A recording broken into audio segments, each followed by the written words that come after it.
this new Meta chatbot. So if you use WhatsApp or Facebook, and you've probably noticed Facebook or Meta, the company now, are pushing more artificial intelligence. So I only recently got the WhatsApp AI. I don't know why. I was one of the last people to get it, and it's not very good.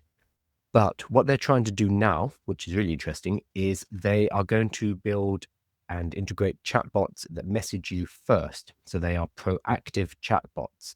Most chatbots you go and talk to. So when you talk to ChatGPT, for example, it's up to you to go to ChatGPT and begin that conversation. A proactive chatbot will be one that engages you in conversation. So it will send the first message, which isn't a tricky thing to do technologically. It's just a strange sociological phenomenon because we aren't really used to these. So this is what Meta's trying to do. So Meta are really doing a big push on artificial intelligence. They are in a great position to become one of the forerunning artificial intelligence companies because they have access to a huge amount of data that other companies do not. They have all of the behavioral and consumer data that comes from people using platforms like Facebook and Instagram.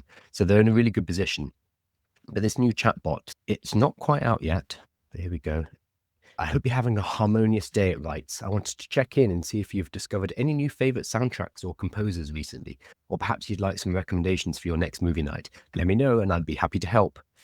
That's a real example of what a sample AI persona called the maestro of movie magic might send as a proactive message on Messenger, WhatsApp, or Instagram, per guidelines for data labeling firm Aligner that Business Insider viewed. So this is a leaked document about this new plan that Meta have to create proactive chatbots. They're going to reach out to users unprompted and follow up on past conversations, basically drawing people into AI conversations in a way that we haven't really seen before. So this does exist in, here we go, Character AI and Replica. So these are more like AI companionship applications. You might not have heard of these, especially if you work more in the AI for business or AI for productivity sectors. But Character AI, I believe, is the fourth or fifth largest, or sorry, most used artificial intelligence online. There is a, let me pull it up, list of most popular AI tools. I think A16Z have one, Z. Here we go. The top 100 Gen AI consumer applications, fourth edition. So this is fascinating. The first is unsurprisingly ChatGPT. Second is DeepSeek. Again, unsurprising because it has a huge Chinese user base. Third, globally, is Character AI. A lot of people haven't heard of Character AI, but if you are younger in particular, this is one of the predominant AI applications out there. Basically, it's a companionship app. It is not safe for work, so it's not sexually explicit, but it does allow for boyfriend, girlfriend, partner characterizations as well. So Character AI is actually the third most trafficked AI application on Earth, even if you've never heard of it. And in fourth, Perplexity. Fifth, Janter AI. That is also companionship. Six is Claude, my best friend. Seventh is Quillbot. Eighth is Suno. Nine is SpicyChat.ai. You can guess what that is. And 10 is Dubao. I don't know what that one is. So yeah, the third largest on Earth is a companionship application. And this, I think, is the market that Meta are looking at right now. Meta are looking at Character AI and Replica and thinking, yeah, I want a slice of that pie. But what they have is a huge amount of personal messaging data and interaction between the consumers on their platform for the last couple of decades that they can use to build, I assume, very good companion apps.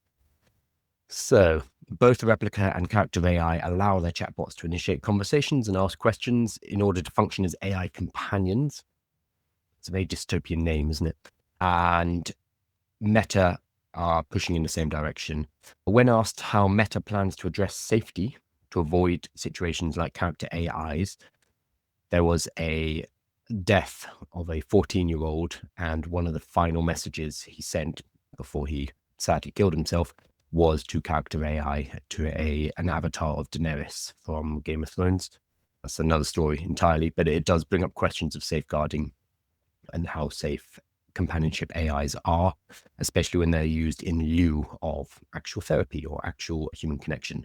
So when asked Meta's plans to address safety to avoid situations like Character AIs, a spokesperson directed TechCrunch to a series of disclaimers. So basically, Meta said, we have it legally sewn up. Don't ask us these questions. These are awkward questions. So that doesn't fill me with hope. They did say chats with custom AIs cannot replace professional advice. Okay. You shouldn't rely on AI chats for medical, psychological, financial, legal, or any other type of professional advice. So it sounds Meta were just saying, okay, we have this tied up in contracts, don't sue us, which is not necessarily the answer we want. There's also no age limit for engagement with chatbots, which is very concerning. So a lot of younger generations are using AI in this way for companionship. And I think in a few years' time, we're going to see what impact that has on social development. And I'm not sure if it's going to be positive. On the surface, the mission is aligned with Mark Zuckerberg's quest to combat the loneliness epidemic. Solving the loneliness epidemic in a way only Mark Zuckerberg would. That's fine. But yeah, I'm a little bit cynical on this. I find companionship AIs a little concerning.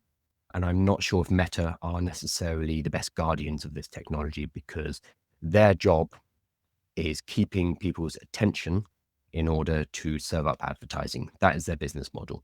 And as long as they can keep people scrolling, as long as they can keep people engaged on their applications, they make money. So having a proactive chatbot that pulls you back into a conversation, brings you back onto their platform, whether it's Facebook, whether it's Instagram, whether it's Messenger, and then they can generate more advertising revenue. I'm not saying that they aren't doing this to combat loneliness, but I think at the same time, they're going to make money by doing this. So I'm not sure if Meta is necessarily the poster child for this kind of application. So this is an interesting story. And considering how much people hate the AI in WhatsApp, I assume this is going to be fairly unpopular as well. But there will be generations who might use this more.